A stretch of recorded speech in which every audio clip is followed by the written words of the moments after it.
सज्जनों, आजादी के संघर्ष ने जहां देशवासियों को हंसते हंसते मरने की प्रेरणा दी थी, वहीं स्वतंत्र भारत में हंसते हंसते जीने और राष्ट्रहित में काम करने की प्रेरणा हम सबको माननीय प्रधानमंत्री महोदय से मिलती है। यह हमारा सौभाग्य है कि आजादी का अमृत महोत्सव उनकी गरिमामयी उपस्थिति में उनके कर कमलों से आरंभ हुआ और पूरे देश में, विश्व में जन जन तक उसकी भागीदारी सुनिश्चित हो सकेगी। भविष्य में मैं विनम्रतापूर्वक आग्रह करूंगा माननीय प्रधानमंत्री महोदय से कि इस अवसर पर अपने संबोधन से हम सबका मार्गदर्शन करें, हम सबको अपना आशीर्वचन दें, अपना शुभ संदेश दें। माननीय प्रधानमंत्री महोदय।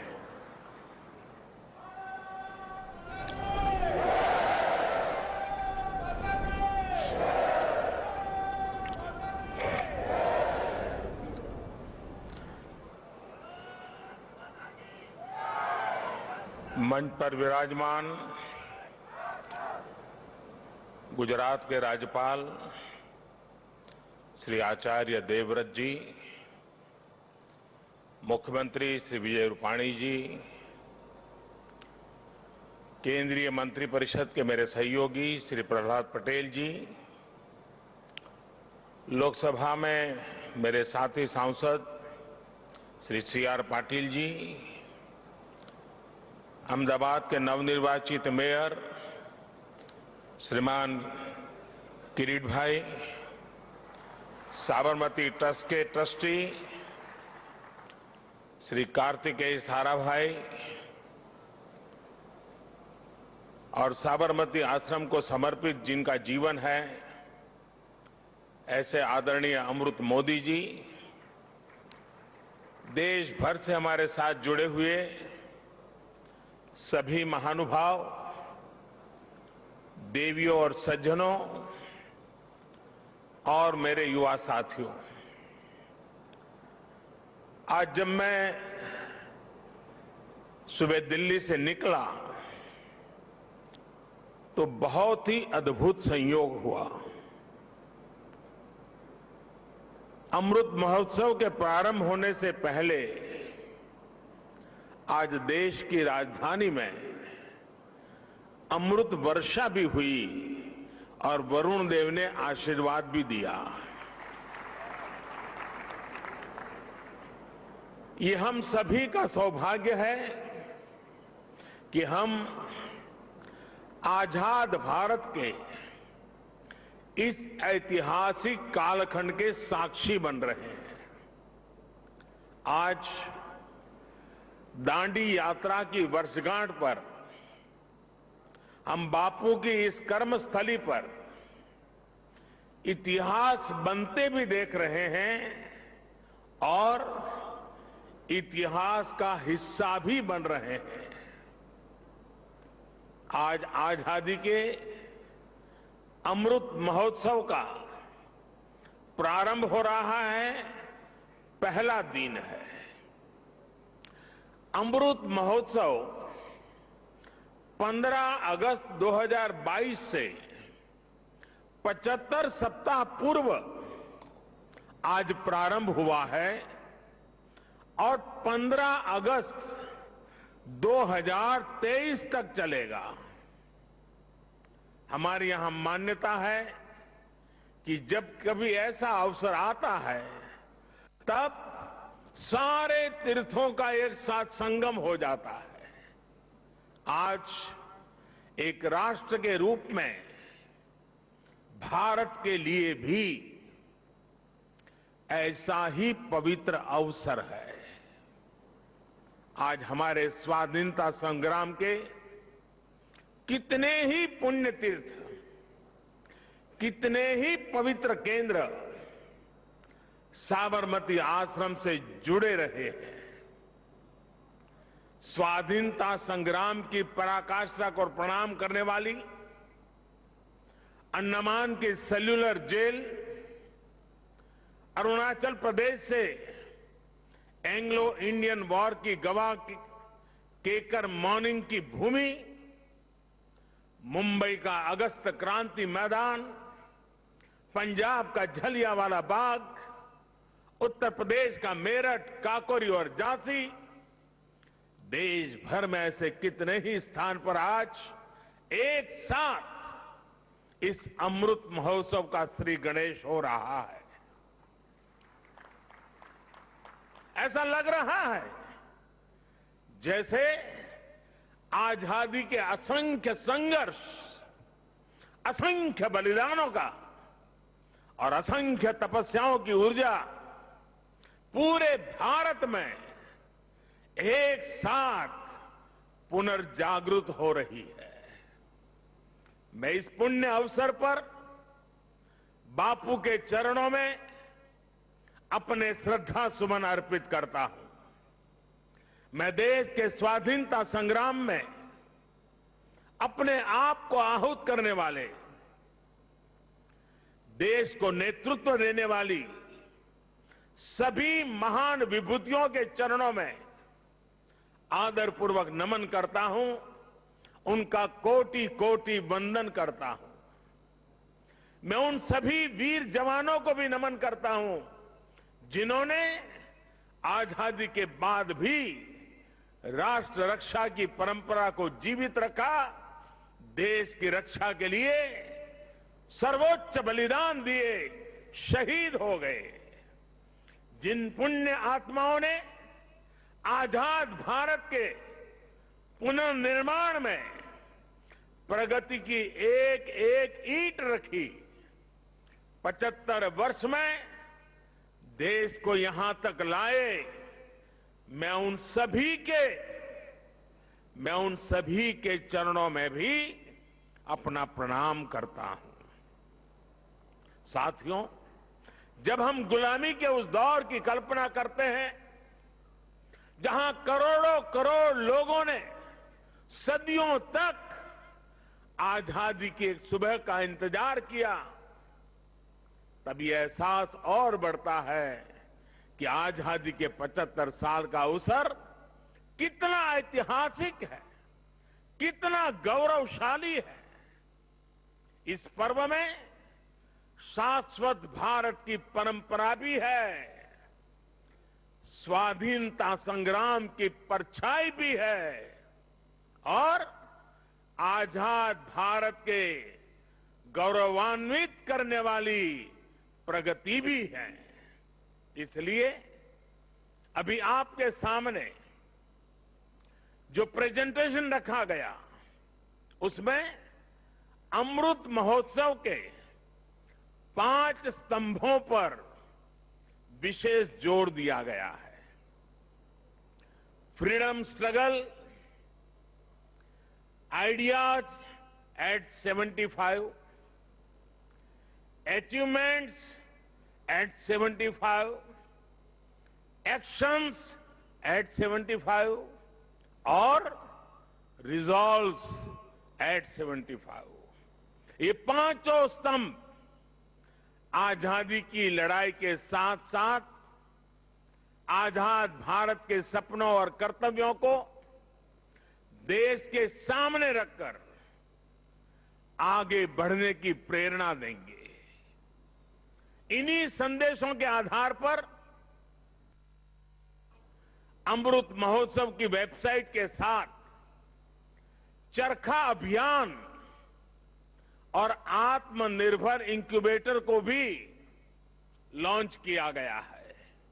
भाइयों और बहनों, इतिहास साक्षी है कि किसी राष्ट्र का गौरव तभी जागृत रहता है जब वो अपने स्वाभिमान और बलिदान की परंपराओं को अगली पीढ़ी को भी सिखाता है, संस्कारित करता है, उन्हें इसके लिए निरंतर प्रेरित करता है।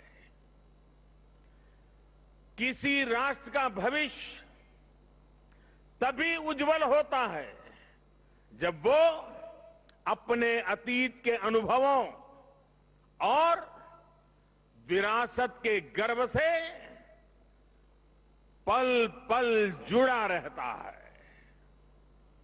फिर भारत के पास तो गर्व करने के लिए अथाह भंडार है, समृद्ध इतिहास है, चेतनामय सांस्कृतिक विरासत है इसलिए आजादी के 75 साल का ये अवसर एक अमृत की तरह वर्तमान पीढ़ी को प्राप्त होगा। एक ऐसा अमृत जो हमें प्रतिपल देश के लिए जीने, देश के लिए कुछ करने के लिए प्रेरित करेगा। साथियों, हमारे यहां वेदों में एक वाक्य है, मृत्यो मुक्षीय मामृताम, अर्थात हम दुख, कष्ट, क्लेश और विनाश से निकलकर अमृत की तरफ बढ़ें, अमरता की ओर बढ़ें। यही संकल्प आजादी के इस अमृत महोत्सव का भी है। आजादी का अमृत महोत्सव यानी आजादी की ऊर्जा का अमृत। आजादी का अमृत महोत्सव यानी स्वाधीनता सेनानियों से प्रेरणाओं का अमृत। आजादी का अमृत महोत्सव यानी नए विचारों का अमृत, नए संकल्पों का अमृत। आजादी का अमृत महोत्सव यानी आत्मनिर्भरता का अमृत। और इसलिए ये महोत्सव राष्ट्र के जागरण का महोत्सव है। ये महोत्सव सुराज्य के सपने को पूरा करने का महोत्सव है। ये महोत्सव वैश्विक शांति का, विकास का महोत्सव है। साथियों, अमृत महोत्सव का शुभारंभ दांडी यात्रा के दिन हो रहा है। उस ऐतिहासिक क्षण को पुनर्जीवित करने के लिए एक यात्रा भी अभी शुरू होने जा रही है। यह अद्भुत संयोग है कि दांडी यात्रा का प्रभाव और संदेश भी वैसा ही है जो आज देश अमृत महोत्सव के माध्यम से लेकर आगे बढ़ रहा है।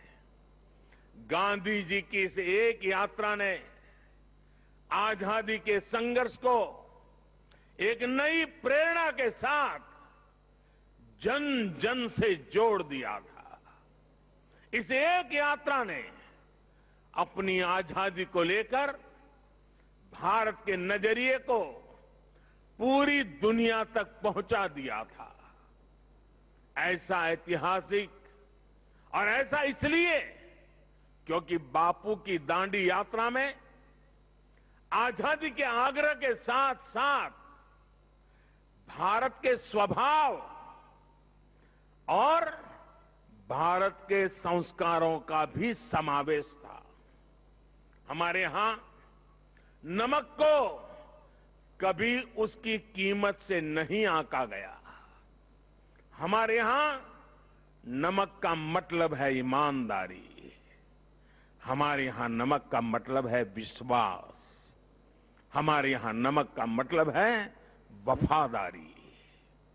हम आज भी कहते हैं कि हमने देश का नमक खाया है।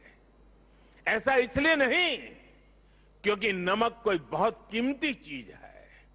ऐसा इसलिए क्योंकि नमक हमारे यहां श्रम और समानता का प्रतीक है। उस दौर में नमक भारत की आत्मनिर्भरता का एक प्रतीक था। अंग्रेजों ने भारत के मूल्यों के साथ साथ इस आत्मनिर्भरता पर भी चोट की। भारत के लोगों को इंग्लैंड से आने वाले नमक पर निर्भर हो जाना पड़े। गांधी जी ने देश के उस पुराने दर्द को समझा, जन जन से जुड़ी उस नब्ज को पकड़ा और देखते ही देखते ये आंदोलन हर एक भारतीय का आंदोलन बन गया, हर एक भारतीय का संकल्प बन गया। साथियों, इसी तरह आजादी की लड़ाई में अलग अलग संग्रामों, अलग अलग घटनाओं की भी अपनी प्रेरणाएं हैं, अपने संदेश हैं, जिन्हें आज का भारत आत्मसात कर आगे बढ़ सकता है।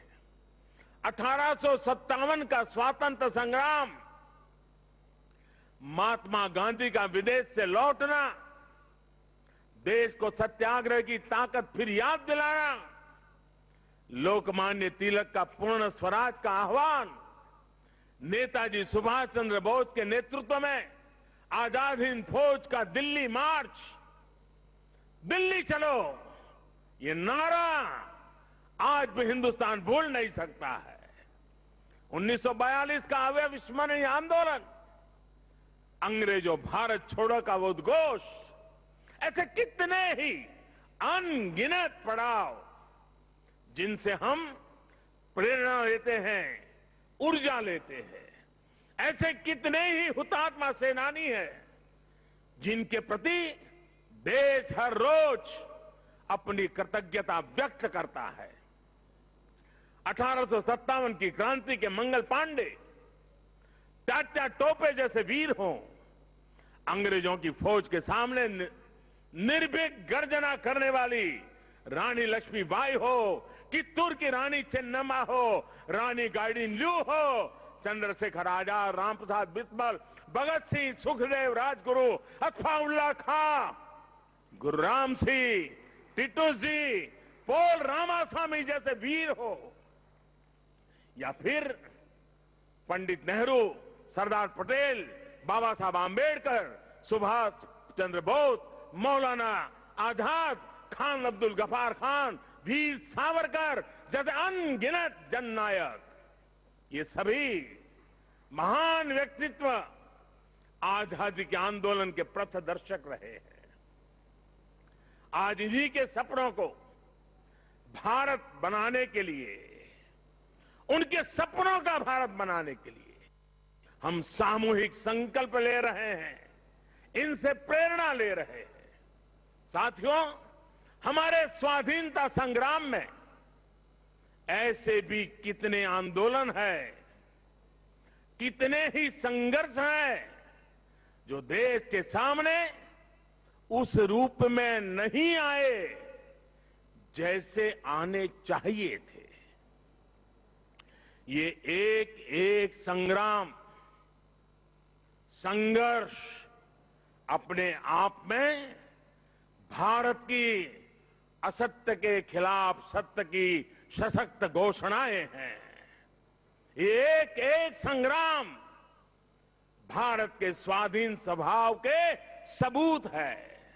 ये संग्राम इस बात का भी साक्षात प्रमाण है कि अन्याय, शोषण और हिंसा के खिलाफ भारत की जो चेतना राम के युग में थी, महाभारत के कुरुक्षेत्र में थी, हल्दी घाटी की रणभूमि में थी, शिवाजी के उद्घोष में थी, वही शाश्वत चेतना, वही अदम्य शौर्य भारत के हर क्षेत्र, हर वर्ग और हर समाज ने आजादी की लड़ाई में अपने भीतर प्रज्वलित करके रखा था।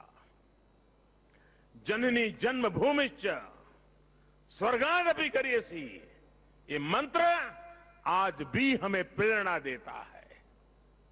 आप देखिए, हमारे इस इतिहास को कोल आंदोलन हो या हो संघर्ष, खासी आंदोलन हो या संथाल क्रांति, कछोहा कछार नागा संघर्ष हो या कूका आंदोलन, भील आंदोलन हो या मुंडा क्रांति, सन्यासी आंदोलन हो या रमोसी संघर्ष, चित्तूर आंदोलन, त्रावणकोर आंदोलन, बारडोली सत्याग्रह, चंपारण सत्याग्रह, संबलपुर संघर्ष, चुआर संघर्ष, बुंदेल संघर्ष, ऐसे कितने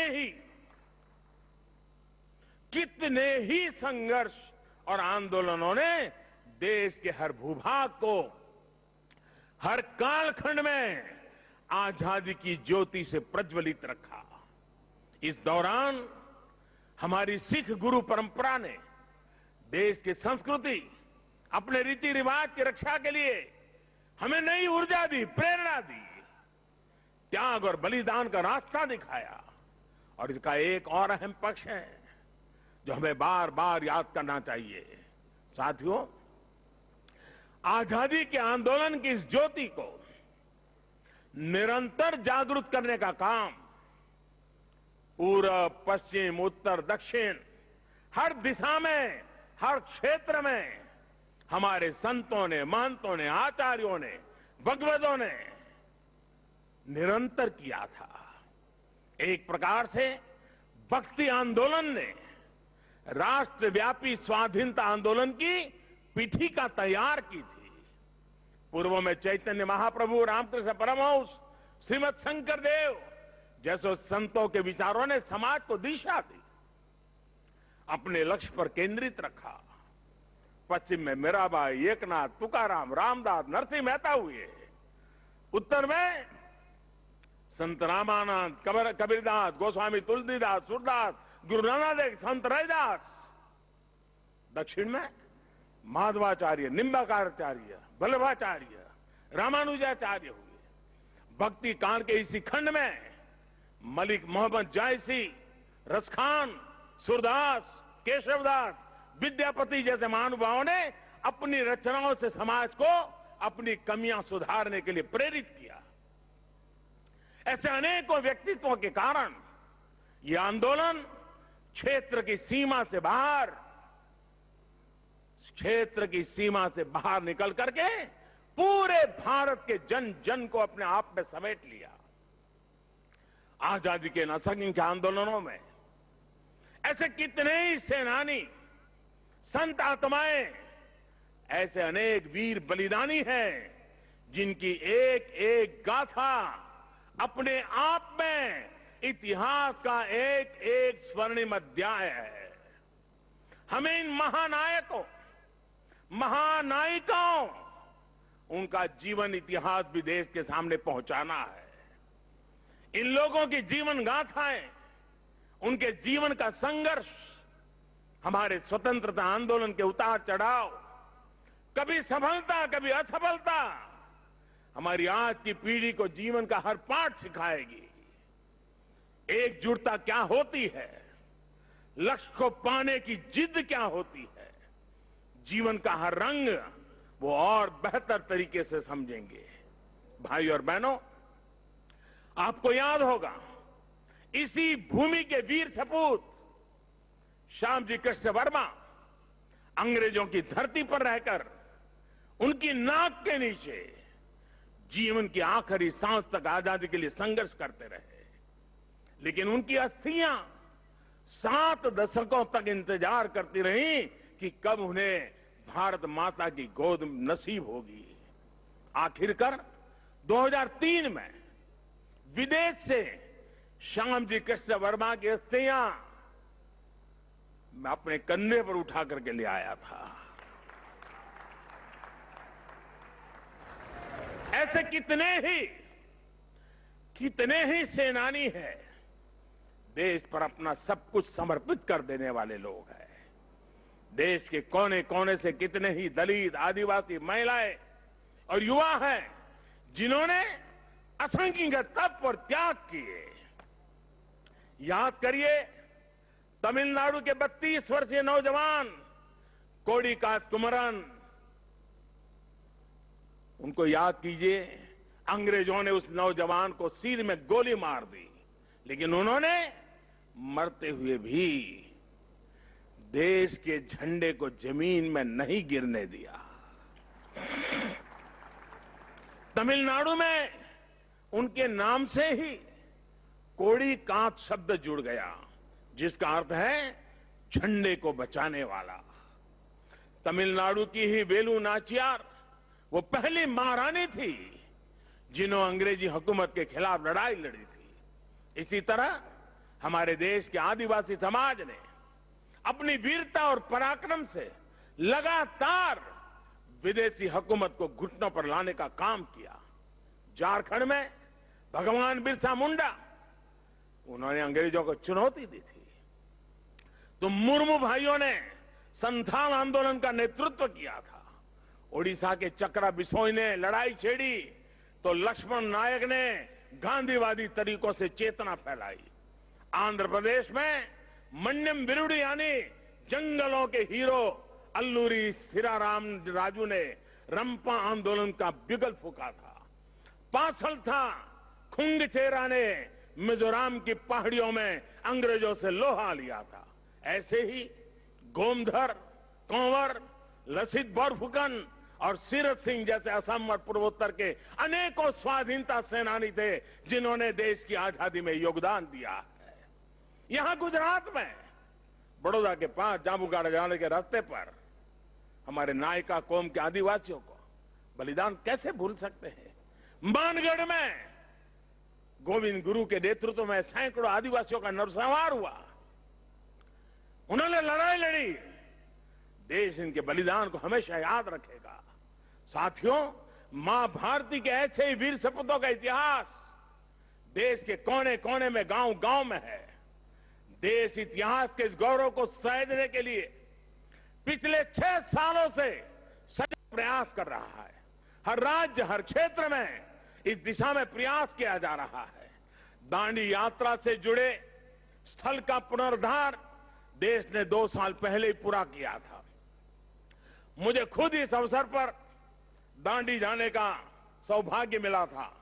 अंडमान में जहां नेताजी सुभाष बोस ने देश की पहली आजाद सरकार बनाकर तिरंगा फहराया था, देश ने उस विस्मृत इतिहास को भी भव्य आकार दिया है।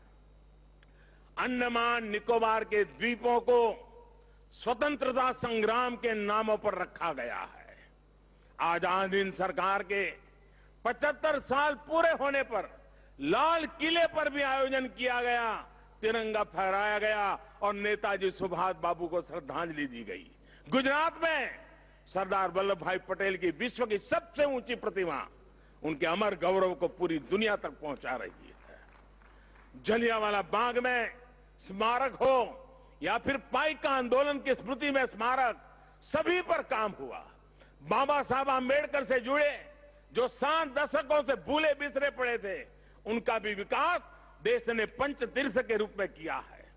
इस सबके साथ ही देश ने आदिवासी स्वाधीनता सेनानियों के इतिहास को देश तक पहुंचाने के लिए, आने वाली पीढ़ियों के लिए पहुंचाने के लिए हमारे आदिवासियों के संघर्ष की कथाओं को जोड़ता हुआ देश में म्यूजियम बनाने का एक प्रयास शुरू किया है। साथियों, आजादी के आंदोलन के इतिहास की तरह ही आजादी के बाद के 75 वर्ष की यात्रा सामान्य भारतीयों के परिश्रम, इनोवेशन, उद्यमशीलता का प्रतिबिंब है। हम भारतीय चाहे देश में रहे हो या फिर विदेशों में, हमने अपनी मेहनत से खुद को साबित किया है। हमें गर्व है हमारे संविधान पर, हमें गर्व है हमारी लोकतांत्रिक परंपराओं पर। लोकतंत्र की जननी भारत आज भी लोकतंत्र को मजबूती देते हुए आगे बढ़ रहा है। ज्ञान विज्ञान से समृद्ध भारत आज मंगल से लेकर चंद्रमा तक अपनी छाप छोड़ रहा है।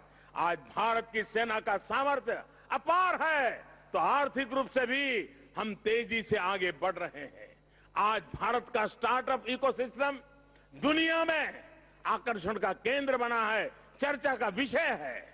आज दुनिया के हर मंच पर भारत की क्षमता और भारत की प्रतिभा की गुंज है। आज भारत अभाव के अंधकार से बाहर निकलकर 130 करोड़ से अधिक आकांक्षाओं की पूर्ति के लिए आगे बढ़ रहा है। साथियों, ये भी हम सभी का सौभाग्य है। आजाद भारत के 75 साल और नेताजी सुभाष चंद्र बोस की जन्म जयंती के 125 वर्ष हम साथ साथ मना रहे हैं। ये संग्राम सिर्फ तिथियों का ही नहीं, बल्कि अतीत और भविष्य के भारत के विजन का भी अद्भुत मेल है। नेताजी सुभाष चंद्र बोस ने कहा था कि भारत की आजादी की लड़ाई सिर्फ ब्रिटिश साम्राज्यवाद के विरुद्ध नहीं है, बल्कि वैश्विक साम्राज्यवाद के विरुद्ध है। नेताजी ने भारत की आजादी को पूरी मानवता के लिए जरूरी बताया था। समय के साथ नेताजी की ये बात सही सिद्ध हुई। भारत आजाद हुआ तो दुनिया में दूसरे देशों में भी स्वतंत्रता की आवाजें बुलंद हुई और बहुत ही कम समय में साम्राज्यवाद का दायरा सिमट गया। और साथियों, आज भी भारत की उपलब्धियां आज सिर्फ हमारी अपनी नहीं है, बल्कि ये पूरी दुनिया को रोशनी दिखाने वाली है, पूरी मानवता को उम्मीद जगाने वाली है। भारत की आत्मनिर्भरता से ओतप्रोत हमारी विकास यात्रा पूरी दुनिया की विकास यात्रा को गति देने वाली है। कोरोना काल में ये हमारे सामने प्रत्यक्ष सिद्ध भी हो रहा है। मानवता को महामारी के संकट से बाहर निकालने में, वैक्सीन निर्माण में भारत की आत्मनिर्भरता का आज पूरी दुनिया को लाभ मिल रहा है। आज भारत के पास वैक्सीन का सामर्थ्य है, तो वसुधैव कुटुंबकम के भाव से हम सबके दुख दूर करने में काम आ रहे हैं। हमने दुख किसी को नहीं दिया, लेकिन दूसरों का दुख कम करने में खुद को खपा रहे हैं। यही भारत का आदर्श है, यही भारत का शाश्वत दर्शन है, यही आत्मनिर्भर भारत का भी तत्व ज्ञान है। आज दुनिया के देश भारत का धन्यवाद कर रहे हैं, भारत में भरोसा कर रहे हैं। यही नए भारत के सूर्योदय की पहली छटा है, यही हमारे भव्य भविष्य की पहली आभा है। साथियों, गीता में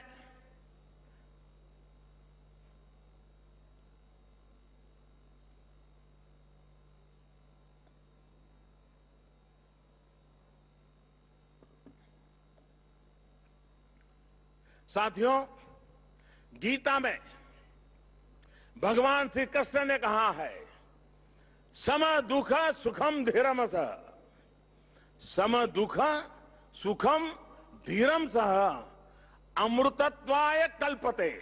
अर्थात जो सुख दुख आराम चुनौतियों के बीच भी धैर्य के साथ अटल अडिग और सम रहता है, वही अमृत को प्राप्त करता है, अमरत्व को प्राप्त करता है। अमृत महोत्सव से भारत के उज्जवल भविष्य का अमृत प्राप्त करने के हमारे मार्ग में यही मंत्र हमारी प्रेरणा है। आइए हम सब दृढ़ संकल्प होकर इस राष्ट्र यज्ञ में अपनी भूमिका निभाएं। साथियों, आजादी के अमृत महोत्सव के दौरान देशवासियों के सुझावों से, उनके मौलिक विचारों से अनगिनत असंख्य आइडियाज निकलेंगे। कुछ बातें अभी जब मैं आ रहा था तो मेरे मन में भी चल रही थी। जन भागीदारी, जन सामान्य को जोड़ना। देश का कोई नागरिक ऐसा न हो कि इस अमृत महोत्सव का हिस्सा न हो। अब जैसे मान लीजिए हम छोटा सा एक उदाहरण दें। अब सभी स्कूल कॉलेज आजादी से जुड़ी हुई 75 घटनाओं का संकलन करें। हर स्कूल तय करे कि हमारी स्कूल आजादी के 75 घटनाओं का संकलन करेगी। 75 ग्रुप बनाए, उन घटनाओं पर वो 75 विद्यार्थी, 75 ग्रुप, जिसमें 800, 1000, 2000 विद्यार्थी हो सकते हैं। एक स्कूल ये कर सकता है। छोटे छोटे हमारे शिशु मंदिर के बच्चे होते हैं, बाल मंदिर के बच्चे होते हैं। आजादी के आंदोलन से जुड़े 75 महापुरुषों की सूची बनाएं, उनकी वेशभूषा करें, उनके एक एक वाक्य को बोले, उसका कंपटीशन हो। स्कूल में भारत के नक्शे पर आजादी से जुड़े 75 स्थान चिन्हित किए जाए। बच्चों को बताया जाए, बताओ भाई बारडोली कहां आया, चंपारण कहां आया। लॉ कॉलेज के छात्र छात्राएं ऐसी 75 घटनाएं खोजे, और मैं हर कॉलेज से आग्रह करूंगा, हर लॉ स्कूल से आग्रह करूंगा, 75 घटनाएं खोजे जिसमें आजादी की लड़ाई जब चल रही थी तब कानूनी जंग कैसे चला, कानूनी लड़ाई कैसे चली, कौन लोग थे कानूनी लड़ाई लड़ रहे थे, आजादी के वीरों को बचाने के लिए कैसे कैसे प्रयास हुए, अंग्रेज सल्तनत के जुडिशरी का क्या रवैया था। सारी बातें हम लिख सकते हैं। जिनका इंटरेस्ट नाटक में है वो नाटक लिखे, फाइनेंस के विद्यार्थी उन घटनाओं पर पेंटिंग बनाए। जिसका मन करे कि वो गीत लिखे, वो कविताएं लिखे। ये सब शुरू में हस्तलिखित हो, बाद में इसको डिजिटल स्वरूप भी दिया जाए। और मैं चाहूंगा कुछ ऐसा कि हर स्कूल कॉलेज का ये प्रयास उस स्कूल कॉलेज की धरोहर बन जाए और कोशिश हो कि ये काम इसी 15 अगस्त से पहले पूरा कर लिया जाए। अब देखिए पूरी तरह वैचारिक अधिष्ठान तैयार हो जाएगा। बाद में इसे जिला व्यापी, राज्यव्यापी, देशव्यापी स्पर्धाएं भी आयोजित हो सकती हैं।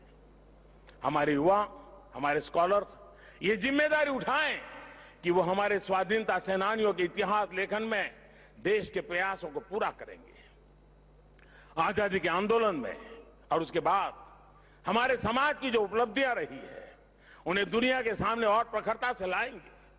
मैं कला, साहित्य, नाट्य जगत, फिल्म जगत और डिजिटल एंटरटेनमेंट से जुड़े लोगों से भी आग्रह करूंगा। कितनी अद्वितीय कहानियां हमारे अतीत में बिखरी पड़ी है, इन्हें तलाशिए, इन्हें जीवंत कीजिए, आने वाली पीढ़ी के लिए तैयार कीजिए। अतीत से सीखकर भविष्य के निर्माण की जिम्मेदारी हमारे युवाओं को ही उठानी है। साइंस हो, टेक्नोलॉजी हो, मेडिकल हो, पॉलिटिक्स हो, आर्ट हो, कल्चर हो, आप जिस भी फील्ड में हैं, अपनी फील्ड का कल, आने वाला कल बेहतर कैसे हो, इसके लिए प्रयास किया जाए। मुझे विश्वास है कि 130 करोड़ देशवासी आजादी के इस अमृत महोत्सव से जब जुड़ेंगे, लाखों स्वाधीनता सेनानियों से प्रेरणा लेंगे, तो भारत बड़े से बड़े लक्ष्यों को पूरा करके रहेगा। अगर हम देश के लिए, समाज के लिए हर हिंदुस्तानी अगर एक कदम चलता है तो देश 130 करोड़ कदम आगे बढ़ जाता है। भारत एक बार फिर आत्मनिर्भर बनेगा, विश्व को नई दिशा दिखा देगा। इन्हीं शुभकामनाओं के साथ आज जो दांडी यात्रा के लिए चल रहे हैं, एक प्रकार से बड़े तामझाम के बिना छोटे स्वरूप में आज उसका प्रारंभ हो रहा है। लेकिन आगे चलते चलते चलते जैसे दिन बीतते जाएंगे, हम 15 अगस्त के निकट पहुंचेंगे। ये एक प्रकार से पूरे हिंदुस्तान को अपने में समेट लेगा, ऐसा बड़ा महोत्सव बन जाएगा, ऐसा मुझे विश्वास है। हर नागरिक का संकल्प होगा, हर संस्था का संकल्प होगा, हर संगठन का संकल्प होगा देश को आगे ले जाने का, आजादी के दीवानों को श्रद्धांजलि देने का यही रास्ता होगा। मैं इन्हीं कामना के साथ, इन्हीं शुभकामनाओं के साथ मैं फिर एक बार आप सबको बहुत बहुत धन्यवाद देता हूं। मेरे साथ बोलेंगे भारत माता की, भारत माता की, भारत माता की, भारत माता की। वंदे वंदे वंदे वंदे। जय हिंद, जय हिंद, जय हिंद।